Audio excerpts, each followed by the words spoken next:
One nation one election નો જે પ્રસ્તાવ છે, જે બિલ છે, એનો અમે સખત શબ્દોમાં વિરોધ કરીએ છીએ. દેશનું જયારે બંધારણ બન્યું ત્યારે બંધારણ સભામાં પણ 1949માં બાબા સાહેબ આંબેડકરે સ્પષ્ટ રીતે કીધું કે કોઈ પણ મતદાર સરકાર ચૂંટવા માટે મત આપે છે 5 વર્ષ માટે હોય, એ અડધા સમય માટે મત હોઈ શકે નહીં. એક જ્યારે ચૂંટણી થાય છે વિધાનસભાની ત્યારે ત્રણ ચાર તબક્કાઓમાં જાય છે, ત્યારે એક લોકસભા વિધાનસભા સાથે સાથે લોકલ બોડી ઇલેક્શન અને સાથે એમના મુદ્દાઓ અલગ હશે, રાજ્યના મુદ્દા અલગ હશે, લોકલ બોડીના મુદ્દાઓ અલગ હશે, રાષ્ટ્રના મુદ્દાઓ અલગ હશે. ગાંધીનગરમાં આજે જેપીસીની બેઠક હતી અને આખી કમિટીમાં અધિકારીઓથી લઈને સત્તા પક્ષના નેતા, વિપક્ષના નેતા બધા જ ભેગા થયા હતા. વન નેશન વન ઇલેક્શનના મુદ્દે ચર્ચા થઈ અને આ ચર્ચા પછી વિપક્ષના નેતા જ્યારે ગાંધીનગરમાં હતા, પત્રકારો સાથે વાતચીત કરી રહ્યા હતા, ત્યારે પોતાના મત રજૂ કરી રહ્યા હતા. વન નેશન વન ઇલેક્શન એ કેમ જરૂરી છે, ત્યાંથી લઈને એનાથી શું તકલીફ આવી શકે છે, વન નેશન વન ઇલેક્શન આખી જે કમિટી અને આ કમિટીમાં શું વાતચીત થઈ, એ બધા જ વિષય પર વિપક્ષે પોતાની વાત રજૂ કરી છે. આ આખી બેઠકમાં સત્તા પક્ષના નેતાથી લઈને સીએમથી લઈને કમિટી 3 દિવસ અહીંયા છે, એટલે એ બેઠકો વારંવાર ચાલુ રહેવાની છે 3 દિવસ સુધી. આજે જ્યારે વિપક્ષના નેતા ગાંધીનગર પહોંચ્યા, જેમાં અમિત ચાવડાથી લઈને આમ આદમી પાર્ટીના નેતા ઈશુદાન ગઢવી, ગોપાલ ઇટાલિયા, ચૈતર વસાવા અને કોંગ્રેસના પણ બીજા ધારાસભ્યો આ બેઠકમાં હાજર હતા. આ બેઠક પછી ઈશુદાન ગઢવી અને અમિત ચાવડાની પ્રતિક્રિયા સામે આવી, જેમાં વન નેશન વન ઇલેક્શન અને એ વિષય પર જે ચર્ચાઓ થઈ, બેઠકની અંદર શું થયું, એ બધા જ વિષય પર વાત કરવામાં આવી.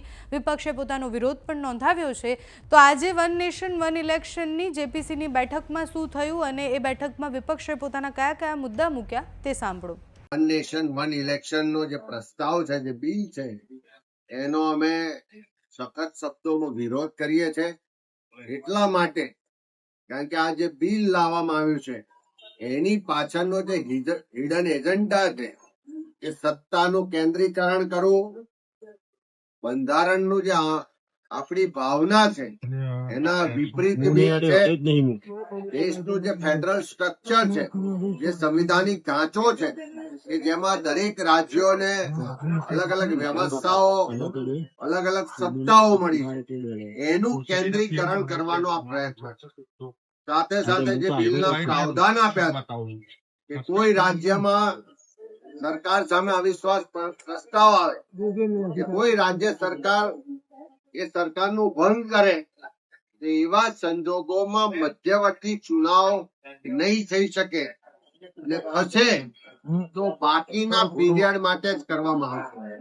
અને દેશનું જયારે બંધારણ બન્યું ત્યારે બંધારણ સભામાં પણ 1949માં બાબા સાહેબ આંબેડકરે સ્પષ્ટ રીતે કીધું કે કોઈ પણ મતદાર સરકાર ચૂંટવા માટે મત આપે છે 5 વર્ષ માટે હોય, એ અડધા સમય માટે મત હોઈ શકે નહીં. એ જે વ્યવસ્થાઓ આ બિલમાં લાવવામાં આવી છે, એનો અમે વિરોધ કરીએ છીએ. આજે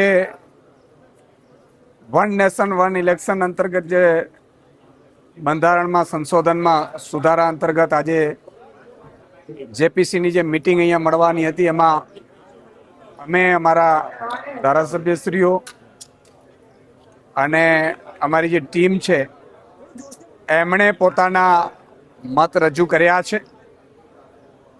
અમે જેપીસીની મિટિંગમાં આમ આદમી પાર્ટીએ લેખિતમાં જેપીસીના એના મેમ્બરોને, માનનીય ચેરમેનશ્રીને અમારા વિરોધના મુદ્દાઓ પોઈન્ટ છે એ આપ્યા છે કે કઈ રીતે પોસિબલ બની શકે. તમે જુઓ એટલું સ્ટ્રક્ચર ક્યાંથી પોસિબલ થઈ શકે. એક જ્યારે ચૂંટણી થાય છે વિધાનસભાની ત્યારે ત્રણ ચાર તબક્કાઓમાં જાય છે, ત્યારે એક લોકસભા વિધાનસભા સાથે સાથે લોકલ બોડી ઇલેક્શન અને સાથે એમના મુદ્દાઓ અલગ હશે, રાજ્યના મુદ્દા અલગ હશે, લોકલ બોડીના મુદ્દાઓ અલગ હશે, રાષ્ટ્રના મુદ્દાઓ અલગ હશે. સાથે સાથે ત્રીજો પોઈન્ટ એ પણ અમે આપ્યો છે કે ખર્ચાની જે વાત કરે છે કે ખર્ચો વધી જાય છે, કોડ ઓફ કન્ડક્ટ લાગે છે અને કોડ ઓફ કન્ડક્ટના કારણે વિકાસના કામો નથી થતા. આમાં પણ અમે મુદ્દાઓ આપ્યા છે કે ભાઈ ક્યાં ખર્ચો લાગ્યો છે. અત્યાર સુધીનો રેકોર્ડ બતાવે છે કે માત્ર 4,500 કરોડ રૂપિયાની આસપાસનો ઇલેક્શન કમિશને આપેલો છે, તો એ જીડીપીના 0.1% થાય છે. અને એટલો ખર્ચો આપણે ચૂંટણીમાં લોકતંત્ર બચાવવા માટે નહીં કરી શકીએ.